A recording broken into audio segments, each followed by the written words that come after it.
तो सादर नमस्ते जी। मैं राहुल आर्य अपने यूट्यूब चैनल वैदिक धर्म पर आपका बहुत बहुत स्वागत करता हूँ। आज का हमारा विषय है कि प्राचीन काल में जो अस्त्र शस्त्र होते थे, क्या वो मंत्रों से सिद्ध होकर चलते थे, या जो पदार्थ विद्या है या उसके अनुसार चलते थे। जो उनका अस्त्र शस्त्रों की जो विद्या थी, क्या तो जो पदार्थ विद्या है उसके विषय में आज हम चर्चा करेंगे। क्या वास्तव में जो प्राचीन काल में जो अस्त्र शस्त्र होते थे, क्या वो देवताओं के मंत्र जो सिद्ध करने से चलते थे, ऐसी इस प्रकार की कोई शक्तियाँ होती थीं। तो मंत्रों के विषय में आज हम चर्चा करेंगे कि मंत्र नाम जो मंत्र है उसका क्या अर्थ है और किस प्रकार से वो सिद्ध होते थे, कैसे उनका उपयोग किया जाता था प्राचीन काल में अस्त्र शस्त्रों का। जो आप लोग देखते हो टीवी सीरियलों में, नाटकों में, फिल्मों में, जो इस प्रकार के मंत्र से वो रामायण और तुम्हारा महाभारत वगैरह में जो दिखाते हैं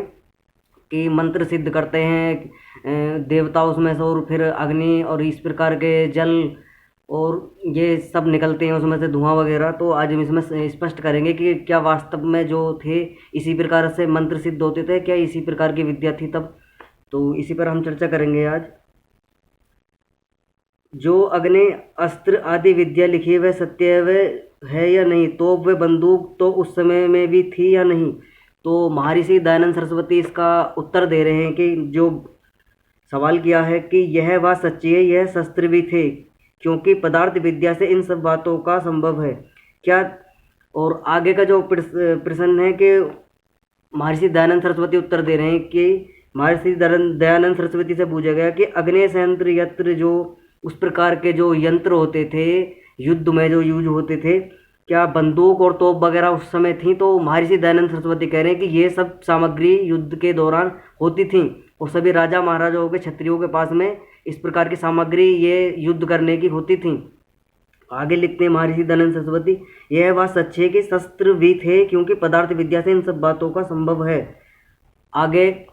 को फिर प्रश्न करते हैं महर्षि दयानंद सरस्वती, क्या देवताओं के मंत्रों से सिद्ध होते थे ये जितने भी अस्त्र शस्त्र शस्त्र थे उस समय, फिर रामायण काल के समय या महाभारत काल के समय। तो उत्तर देते हैं महर्षि दयानंद सरस्वती, नहीं, ये बातें जिनसे अस्त्र शस्त्रों को सिद्ध करते थे वे मंत्र अर्थात विचार से सिद्ध करते थे। तो मंत्र जो मंत्र हैं, मंत्र नाम है विचार का, तो विचारों से सिद्ध करते थे और चलाते थे। और जो मंत्र अर्थात शब्द में होता है उससे कोई द्रव्य उत्पन्न नहीं होता। और जो कोई कहे कि मंत्र से अग्नि उत्पन्न होता है, तो वह मंत्र के जप करने वाले के हृदय और जीवा को भस्म कर देवे। तो जो लोगों के बीच में धारणा बनी हुई है कि मंत्र से अग्नि जो है प्रकट हो जाती है और मंत्रों से जो है ये सब चीज़ अस्त्र शस्त्र चलते हैं, तो महर्षि दयानंद स्पष्ट खंडन कर रहे हैं कि इस प्रकार अगर कोई मंत्र से अग्नि का सुलगाने या अग्नि जलाने की प्रक्रिया करता है तो स्वयं उसका हृदय और उसकी जो जुबान है वो खुद ही जल जाए, क्योंकि मंत्र से जब वो अग्नि जलाएगा तो स्वयं पे भी तो उसका असर होगा। तो आगे महर्षि दयानंद सरस्वती उत्तर देते कि मारने जाए शत्रु को और मर जाए आप। तो ऐसे वैसे मंत्र अर्थात विचार से सब सृष्टि के पदार्थों का प्रथम ज्ञान और पश्चात क्रिया करने से अनेक प्रकार के पदार्थ क्रिया कौशल उत्पन्न होते हैं। जैसे कोई कहे कि लोहे का बाण गोला बनाकर उसमें से ऐसा पदार्थ रखे कि जो अग्नि के लगाने से वायु में धुआं फैलने और सूर्य की किरण का वायु के स्पर्श होने से अग्नि जल उठे, इसका नाम अग्नियस्त्र है। अग्नियस्त्र जो जिसे कहा गया है, तो उसका प्रकार बताया गया है कि जैसे कि कोई किसी गोले में पदार्थ रखकर इस तरह की सामग्री जिसमें आग लग जाए वायु के संपर्क में आने से, तो और जिससे धुआं फैल जाए सूर्य की किरण व वायु के स्पर्श होने से, तो अग्नि और उसमें से अग्नि जो है अग्नि निकलने लग जाए, तो उसका नाम अग्नि यंत्र अंत्र रखा है। जब दूसरा इसका निवारण करना चाहे तो उसी पर वरुण अस्त्र, तो अगर किसी ने युद्ध में अग्निशस्त्र छोड़ दिया किसी के ऊपर, तो जिसमें से अग्नि निकलती है, धुआं वगैरह निकलता है, तो अगर किसी को अपना बचाव करना है सामने वाली सेना को, तो वर्णोस्त्र का उस पर प्रहार करे। वर्णोस्त्र का ये मतलब है कि जो वरुण है, जो बरसात है, उसको ऊपर जल का छिड़काव करे। इस प्रकार का कोई अस्त्र अपने ओर से चलाए जिसमें से जो अग्नि संयंत्र सामने वाली सेना ने छोड़ा है सामने वाली सेना पर, तो उसकी रोकथाम करने के लिए वर्षा जो जिसमें से वरुण जिसमें से पानी की बौछार निकले, इस प्रकार का यंत्र सामने वाली प्रजा अपने रक्षा में छोड़े, सामने वाली जो शत्रु सेना है उस पर अपना बचाव करने के लिए। जैसे कोई कहे लोहे का बाण गोला बनाकर उससे आगे लिखते हैं महर्षि दनश्रवती, जब दूसरा इसका निवारण करना चाहे तो उसी पर वर्णु अस्त्र छोड़ दे, अर्थात जैसे शत्रु ने शत्रु की सेना पर अग्नि अस्त्र छोड़कर नष्ट करना चाहा, वैसे ही अपनी सेना के रक्षार्थ, तो अपनी सेना की रक्षार्थ सेनापति वरुण अस्त्र से करे, अग्नि अस्त्र का निवारण करे। वैसे द्रव्यों के योग से होता है, जिसका धुआं वायु के स्पर्श होते ही बादल होके भटक बरसने लगे, जब अग्नि को धुआं बुझा देवे। ऐसे ही नागपाश अर्थ जो एक नागपाश यंत्र जो होता था उस समय अस्त्र शस्त्र, उसका भी जिक्र महर्षि दयानंद सरस्वती ने किया है। तो अर्थात जो शत्रु पर छोड़ने से उसके अंगों को जकड़ के बांध लेता है, वैसे ही एक मौन अस्त्र, तो जो किसी ने किसी के शत्रु ने किसी के ऊपर प्रजा के तो नागपाश का प्रहार कर दिया। नागपाश इस प्रकार का एक अस्त्र होता था जो किसी पर छोड़ने के बाद उसे सेना को अपने कब्जे में कर लेता था या जकड़ लेता था, तो उससे छुटकारा दिलाने के लिए महर्षि दयानंद सरस्वती कहते हैं कि उससे बचने के लिए आप मौन अस्त्र का प्रयोग करें उस पर सामने वाली सेना पर, अर्थात जिसमें नशे की चीज डालने से जिसके धुएं के लगने से सब शत्रु की सेना निर्दिष्ट अर्थात मूर्छित हो जाए। तो मौन अस्त्र का मतलब यही है कि कोई नशीला पदार्थ उसमें होता था, जो इस प्रकार का जो मौन अस्त्र होता था, और उसके चलाने से जो प्रजा के ऊपर जो छिड़काव होता था उसका मौन अस्त्र का जो अंदर जो नशीले पदार्थ होता था, धुआं लगने से वो प्रजा पूरी मूर्छित हो जाए और अपनी रक्षा इस प्रकार सामने वाली जो प्रजा है वो कर सके। इसी प्रकार जब शस्त्र होते थे तो एक तार से बार व शीशे से अथवा किसी और पदार्थ से विद्युत उत्पन्न करके शत्रु को नाश करते थे। उसको भी अग्नि शस्त्र तथा पशुपात अस्त्र कहते थे। तो एक अस्त्र का और जिक्र आया है इसके अंदर कि एक तार और शीशे की द्वारा एक इस प्रकार का जो है यंत्र बनाया जाता था कि जिससे चलाने के उसमें से पदार्थ और वो विद्युत के तरीके जो ज्वलन जैसा सूर्य का प्रकाश होता है, इस प्रकार की ऊर्जा प्रकट होती थी उसके अंदर से, तो शत्रु के नाश करते थे। उसे भी अग्नि अस्त्र तथा पशुपात अस्त्र कहा गया है। तो आगे विचार करते हैं कि कुछ लोगों का ये सवाल है महर्षि दयानंद सरस्वती, क्या महर्षि दयानंद सरस्वती जी क्या उस समय भी जो राजा महाराजा थे उनके पास में तोप बंदूकें होती थीं? तो महर्षि दयानंद सरस्वती कहते हैं इस प्रकार के सारे हथियार जो शस्त्र होते थे राजा महाराजाओं के पास में सब शस्त्र होते थे। कोई भी ऐसी जो आज तुम शस्त्र अस्त्र जो देख रहे हो ये सब प्राचीन काल की विद्या थी, पदार्थ विद्या में ये सब चीज़ हैं लिखी हुई। इन सब चीज़ों का राजा महाराजा उपयोग करते थे अपने काल में, युद्ध काल के समय में। तो जितनी भी आज तुम आधुनिक टेक्नोलॉजी देख रहे हो, चाहे वो वायुयान के जरिए हो, तोप हो, मिसाइल हो, ये सारे के सारे शस्त्र उस समय भी थे। क्योंकि प्राचीन जितने भी ज्ञान जितना भी विद्याएं जो आप तुम देख रहे हो भूगोल के अंदर, सारा ज्ञान विज्ञान भारत का ही दिया हुआ है। भारत की संस्कृति इतनी पुरानी संस्कृति है, इसके पास भारतीय संस्कृति के पास वेदों में हर प्रकार की विद्या है, हर चीज़ का निर्माण करने की कला है। तो स्पष्ट महर्षि दयानंद सरस्वती कहते हैं कि सारी विद्याएं भारत से निकली हैं और सभी के जो जिक्र हैं जितनी भी वास्तुकला हैं, शिल्प कला हैं, सब भारत से निकली हैं और सब इस प्रकार के जो अस्त्र शस्त्र बनाने की विद्या हैं वो भारत में थी, प्राचीन काल में मौजूद थी उस समय। तो आगे देखते हैं महर्षि दयानंद सरस्वती, संस्कृत और आर्यवर्ती भाषा के नहीं, किंतु जिसको विदेशी जन तोप कहते हैं, संस्कृत में और भाषा में उसका नाम सलग्नी। तो तोप का तो महर्षि दयानंद सरस्वती कहते हैं कि जिसको आप विदेशी भाषा में तोप कहते हैं उसको संस्कृत भाषा में आर्य भाषा में सतगनी की नाम दिया गया है, और जिसको बंदूक कहते हैं उसको संस्कृत आर्य भाषा में भुसुंडी। तो जो आज बंदूक जैसे आप बंदूक रिवॉल्वर आदि जितने भी नामों से जानते हो, तो उस प्रकार उस समय में आर्य भाषा में जो प्राचीन हमारी आर्य भाषा थी उसमें उसे भुसुंडी नाम से जाना जाता था। कहते हैं जो संस्कृत विद्या को नहीं पढ़े वे ब्रह्म में पढ़कर कुछ का कुछ लिखते हैं और कुछ का कुछ बकते हैं, उसका बुद्धिमान लोग प्रमाण नहीं कर सकते। और जितनी विद्या भूगोल में फैली है वह सब आर्यवर्त देश से मिस्र वालों। तो स्पष्ट महर्षि दयानंद सरस्वती कह रहे हैं जितनी भी भूगोल जितनी भी संपूर्ण संसार में विद्या फैली है जितनी भी, वो सबसे पहले आर्यवर्त देश से मिस्र में गई और मिस्र से यूनान, यूनान से रोम, रोम से यूरोप, यूरोप देश से उस अमेरिका आदि देशों में फैले। अब तक जितना प्रचार संस्कृत विद्या का आर्यवर्त देश में है, जितना उतना किसी अन्य देश में नहीं है। तो संस्कृत भाषा को महर्षि दयानंद सरस्वती कह रहे हैं कि सबसे पहले संस्कृत भाषा जो थी वो मिस्र के लोगों के पास, मिस्र के लोगों ने सबसे पहले संस्कृत भाषा को अपनाया विदेश में, और उसके बाद यूनानियों ने, फिर रोम ने, और जो रोम से चलते हुए यूरोप देश में पहुंची, पश्चिमी जो देश हैं, और उससे फिर अमेरिका आदि देशों में फैली। तो जितना संस्कृत का प्रचार प्रसार भारत के अंदर है उतना अन्य देश में नहीं है। जो लोग कहते हैं कि जर्मनी देश में संस्कृत विद्या का बहुत प्रचार है, तो जितना संस्कृत भाषा मैक्स मूलर, तो मैक्स मूलर का भी जिक्र आया। महर्षि दयानंद सरस्वती कहते हैं कि मैक्स मूलर को इस प्रकार का जो है इतिहास के अंदर वर्णित किया गया कि मैक्स मूलर बहुत ही संस्कृत का बहुत ही उच्च कोटि का विद्वान था। तो स्पष्ट खंडन करते हैं महर्षि दयानंद सरस्वती। महर्षि दयानंद सरस्वती कहते हैं जिस देश के अंदर अगर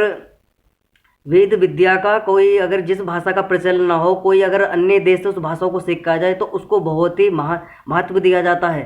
तो इस प्रकार के जो मैक्स मूलर था वो थोड़ा संस्कृत भारत से सीख कर चला गया, और जर्मनी, क्योंकि जर्मनी की जो लैंग्वेज थी वो तो अलग थी, वो तो जर्मन थी वहाँ की लैंग्वेज, लेकिन जब यहाँ से संस्कृत सीख के चला गया तो वहाँ पर उसकी वाह वाह हुई और उसको बड़े संस्कृत का विद्वान घोषित कर दिया जर्मनी में जाकर। तो महर्षि दयानंद सरस्वती कहते हैं जितना मैक्स मूलर पढ़ा था इतना तो हमारे यहाँ के जो हैं, जो कम पढ़े लगे लिखे लोग भी हैं, उससे ज़्यादा तो वो संस्कृत बोल लेते हैं, अच्छी संस्कृत बोल लेते हैं। और संस्कृत का जो प्रचलन है वो भारत देश के अंदर, प्राचीन भारत जो रहा है आर्यवर्त, उसका शुरू से आदिकाल से ही जो भाषा का प्रभाव रहा है। तो आगे महर्षि दयानंद सरस्वती जिक्र करते हैं, प्रचार होने से जर्मन लोग, मैक्स मूलर साहब ने थोड़ा पढ़ा वही उसी देश के लिए अधिक, परंतु आर्यवर्त देश की ओर देखो तो उनकी बहुत न्यून गणना है। क्योंकि मैंने जर्मनी देशवासियों के एक प्रिंसिपल को के पत्र से जाना कि जर्मनी देश में संस्कृत चिट्ठी का अर्थ करने वाले भी बहुत कम हैं। तो महर्षि दयानंद सरस्वती कहते हैं कि जब मैंने एक जर्मनी के जो प्रिंसिपल हुए उनको एक पत्र लिखा था संस्कृत भाषा में, तो संस्कृत पढ़ने के लिए, संस्कृत पढ़ने वाला, उस पत्र को पढ़ने वाला भी नहीं था वहाँ पे मौजूद, कोई ढूंढने से भी नहीं मिला शायद। तो संस्कृत चिट्ठी का अर्थ करने वाले बहुत कम। तो स्पष्ट कहते हैं कि बहुत ना के बराबर लोग थे जो संस्कृत का वहाँ जानते थे जर्मनी के अंदर। और आगे लिखते हैं महर्षि दयानंद सरस्वती, अर्थ करने वाले बहुत कम, और मैक्स मूलर साहब के संस्कृत साहित्य और थोड़ी सी वेद की व्याख्या देखकर मुक्त को विदित होता है कि मैक्स मूलर ने इधर उधर आर्यवर्त लोगों की हुई टीका देखकर कुछ कुछ यथा लिख दिया, जैसा कि इस मंत्र का अर्थ है घोड़ा है, इसमें तो जो सायणाचार्य हैं सूर्य अर्थ किया है सो अच्छा है, परंतु इसका ठीक अर्थ परमात्मा है। तो मंत्र ये है, युजिनित वृद्धन मृषु चरंती परे तसुस्थ रोचनते रोचना दिदिवी। तो ये मंत्र का अर्थ करते हुए महर्षि दयानंद सरस्वती कहते हैं कि इस मंत्र का अर्थ घोड़ा क्या है, इससे तो जो सायणाचार्य हैं ने सूर्य अर्थ किया है सो अच्छा है, परंतु ये मंत्र जो लिखा हुआ है इस जर्मनी के जो विद्वान, जो अपने आप को संस्कृत के विद्वान कहते थे, वो इस मंत्र का अर्थ करते हैं घोड़ा। तो महर्षि दयानंद सरस्वती कहते हैं कि हमारे भारत देश के जो सायणाचार्य हुए हैं सूर्य अर्थ किया है इस मंत्र का, परंतु इसका ठीक अर्थ परमात्मा है। तो महर्षि दयानंद सरस्वती कहते हैं जो मंत्र जो मैंने आपको बताया है, इस अर्थ का जो इस मंत्र का अर्थ है वो परमात्मा है, सो मेरी बनाई ऋग्वेद आदि भाषी भूमिका में देख लीजिए, उसमें इस मंत्र का अर्थ यथार्थ क्या है। इतने से जान लीजिए कि जर्मनी देश और मैक्स मूलर में संस्कृत विद्या का कितना पांडित्य था। तो स्पष्ट कहते हैं महर्षि दयानंद सरस्वती के जितनी भी संस्कृत का उच्च कोटि के जो विद्वान हुए वो भारत के अंदर हुए, और भारत के अंदर से ही संस्कृत जो भाषा थी उसका प्रचलन हुआ है। जो लोग ये कहते हैं कि आर्य विदेश से आए थे, बाहर से आए थे, तो उनको ये पढ़ना चाहिए, इतिहास पढ़ना चाहिए। आर्य विदेशी नहीं थे, आर्य स्वदेशी हैं, और आर्य भारत देश के ही रहने वाले थे। पुराने सबसे आदि सृष्टि की जब हुई थी, इसकी सृष्टि का निर्माण हुआ था जब आदिकाल में, तो सबसे पहले आर्य लोग ही इस भारत भूमि में आके बसे थे। तो स्पष्ट कहते हैं, और आज की भाषा नहीं है संस्कृत भाषा, ये देव भाषा है, ये प्राचीन आर्यवर्त की प्राचीन सबसे पुरानी भाषा है विश्व की। आगे लिखते हैं महर्षि, यह निश्चय है कि जितना विद्या और भूगोल में फैले हैं, तो महर्षि दयानंद सरस्वती स्पष्ट करते हैं कि जितनी विद्या और भाषाएं भूगोल में जितनी भी फैली हैं वे सब आर्यवर्त देश से ही प्रचारित हुई हैं। देखो, एक गोल्डस्टर साहब पेरिस अर्थात फ्रांस देश निवासी अपनी बाइबल इन इंडिया में, तो बाइबल इन इंडिया एक फ्रांस का जो एक लेखक है वो अपनी किताब में बाइबल इन इंडिया में लिखता है कि सब विद्या और भलाइयों का भंडार, विद्या और भलाई जितनी भी अच्छी संस्कृति है, अच्छी शिक्षा है, उन सब देशों का आदि मूल स्रोत जो है वो आर्यवर्त देश है और सब विद्या तथा मत इसी देश में से फैले हैं। तो जितने भी आज मतांतर आप देख रहे हो विदेशों में भी और भारत के अंदर भी जो संप्रदाय पनपे हुए हैं, जैन हो, बौद्ध हो, ईसाई हो, मुस्लिम हो, यहूदी हो, ये सब भारत देश की भूमि से ही सबसे पहले जब प्राचीन काल आर्यवर्त जब चक्रवर्ती सम्राट था विदेशों पूरे संसार के ऊपर, तो इस प्रकार के एक ही भाषा थी सबकी और वो थी आर्य भाषा और सब वेद को पढ़ने वाले थे। जब महाभारत काल का युद्ध हुआ तो महाभारत काल के युद्ध के समय सारे जो अच्छे अच्छे विद्वान थे, राजा महाराजा थे,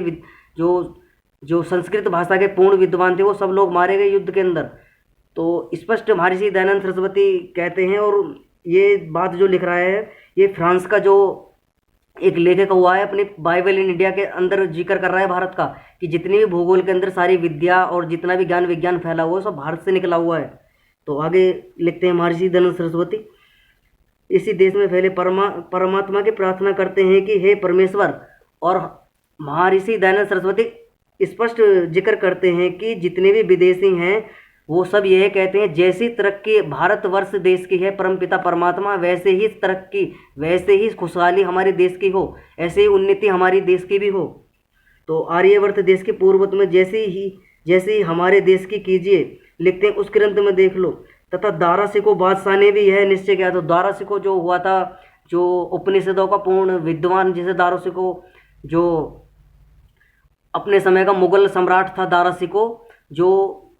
काशी जो ज्ञान की नगरी कहा जाता है, वहाँ पर उसने वेदों का पठन पाठन किया, उपनिषद पढ़े उसने और संस्कृत भाषा का पढ़ने के बाद में उसे इस प्रकार उसके अंदर जो है एक आर्य प्रवृत्ति होती है, विद्वान प्रवृत्ति उसके अंदर पनप गई और उसने मुस्लिम धर्म त्यागने की घोषणा कर दी कि मैं मुस्लिम धर्म त्याग दूंगा, क्योंकि मुस्लिम धर्म के अंदर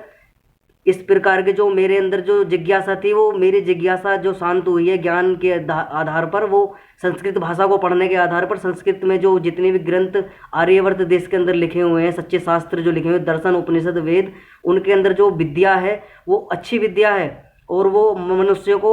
एक प्रगति को ले जाने वाली, एक वास्तव मनुष्य बनाने वाली विद्या है। तो ये दारासिको जिक्र कर रहा है अपने। तो दारासिको कहता है कि जैसे पूरी विद्या संस्कृत में वैसे किसी भाषा में नहीं है। तो दारासिको कह रहा है कि जैसे विद्या संस्कृत भाषा के अंदर है वैसे विद्या किसी भी भाषा में नहीं है। तो आगे लिखता है, आगे महर्षि दयानंद सरस्वती जिक्र करते हैं, वैसे उपनिषदों के भाषांतर में लिखते हैं कि मैंने, तो जब दारासिको ने उपनिषदों का भाष्य किया तो दारासिको ने तो अरबी आदि बहुत सी भाषा पढ़ी, परंतु मेरे मन को संदेह छूटकर आनंद न हुआ। जब संस्कृत देखा और सुना तब निसंदेह होकर झूठ को बड़ा। तो आगे कहते हैं कि मैंने झूठ को त्यागा और सत्य को ग्रहण किया। दारासिको इस बात का जिक्र कर रहा है कि देखो काशी आर्यावर्त व भारतवर्ष सुनाम पुरातन गौर